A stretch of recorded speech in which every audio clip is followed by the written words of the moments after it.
The site of Mendik Tepe was discovered by Fatma Shaheen in a survey that she did in this area of the Taştepeler project about 4 or 5 years ago. She did it over 2 years. We came to the site first in September 2023 and did some initial prospection of the site. Proje Fatma Şahin hocamız tarafından Taştepeler projesi kapsamında yapılan bir yüzey araştırması sırasında bulunuyor Mendik. Ve 2023 yılında burada ilk hocamız gelip bir yüzey araştırmasıyla başlıyor çalışmalara. And then last year, in August 2024, we started excavations at the site for the first time.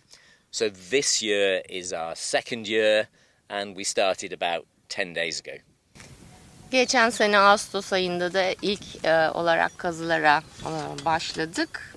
Bu sene de ikinci senemiz, kazı senemiz. So last year we put some trenches in, one behind me for example, and we started to discover buildings immediately.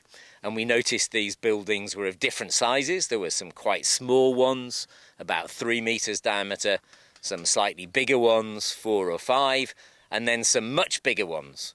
So our plan for this year was to try and understand these different buildings and why they were of different sizes. Geçen sene açmalar açtık birkaç tane ve bu açmaları açar açmaz birçok bina bulduk. Binaların bazıları büyük, bazıları küçüktü. Şimdi bu sene bu farklılıkların neden olduğunu anlamaya çalışacağız.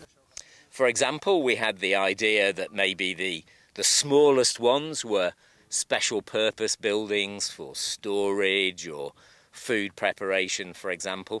Maybe the slightly bigger ones, about 4 or 5 meters, might be like houses. And then the big question is, what are the biggest buildings for? Are they special purpose for ritual, like at some of the other Taştepeler sites, or are they very big houses for different types of households? Şimdi bu küçük yapılar acaba özel işler için ayrılmış, depolama gibi ya da yemek hazırlama gibi işler için ayrılmış binalar olabilir mi? 4-5 metrelik olan yapılar konut olabilir mi? Özellikle de daha büyük olanlara acaba daha büyük konut yapıları mıydı yoksa Taştepeler'de olduğu gibi ritüellerin düzenlendiği özel yapılar mıydı? Bunları anlamaya çalışacağız. Just at the moment, just behind me, we're digging one of these bigger buildings, and it's turning out to be very interesting. They're not just bigger in size, but the walls are much more substantially constructed of very big stones. So that suggests they are the biggest ones, may be special in some way. Tam arkamızdaki açmada olan büyük binada mesela o hem büyüklüğü hem de taşlarının daha özel, daha sağlam ve daha büyük olması dikkat çekici. Dolayısıyla bunun Taştepeler'deki ritüellerin düzenlendiği özel yapılara benzer bir yapı olma ihtimali var. So we're doing both. We're interested in the history of the Taştepeler sites. One of the exciting things about Mendik Tepe, it seems to be right at the beginning of the Neolithic and the beginning of the Taştepeler phenomenon. So we hope to learn more about the Taştepeler phenomenon. But also the evidence is very important for understanding the development of the Neolithic in general.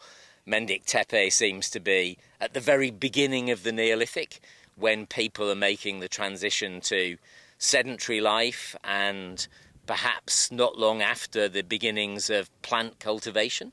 So we're interested in those even bigger questions of how and why people gave up mobile foraging and settled down and started to cultivate plants. Burası Göbeklitepe, Karahantepe gibi Taştepeler projesinde olan diğer yerleşmelerle ilişkili ama onlardan biraz daha eski bir yerleşme olma ihtimali var. Neolitik dönemin en başlarına tarihlendiğini düşünüyoruz. Ama bir anlamda da hem Taştepeler projesinin gelişimini görmek açısından bakarken bir anlamda da Neolitik dönemin nasıl başladığını, nasıl geliştiğini anlamaya çalışıyoruz. İnsanların yerleşik yaşama geçmesiyle ilgili bilgileri değerlendirmeye çalışacağız. There's another site that Fatma Shaheen is excavating 5 kilometers away, called Tepe, and it's probably about the same period as that. These two sites together seem earlier than at least most of what's been excavated at Göbekli and Karahan and Sayburç. So it's earlier than those bigger sites. Fatma Şahin hocamızın kazdığı Çakmaktepe projesi var Taştepeler'de. 5 kilometre kadar uzakta buradan. Bu iki proje, bu iki yerleşmenin tarihleri biraz benzer gibi gözüküyor ve diğer Taştepeler yerleşmelerinden biraz daha eskiymiş gibi görünüyorlar. So we expect exciting discoveries about some of the things that I've talked about already.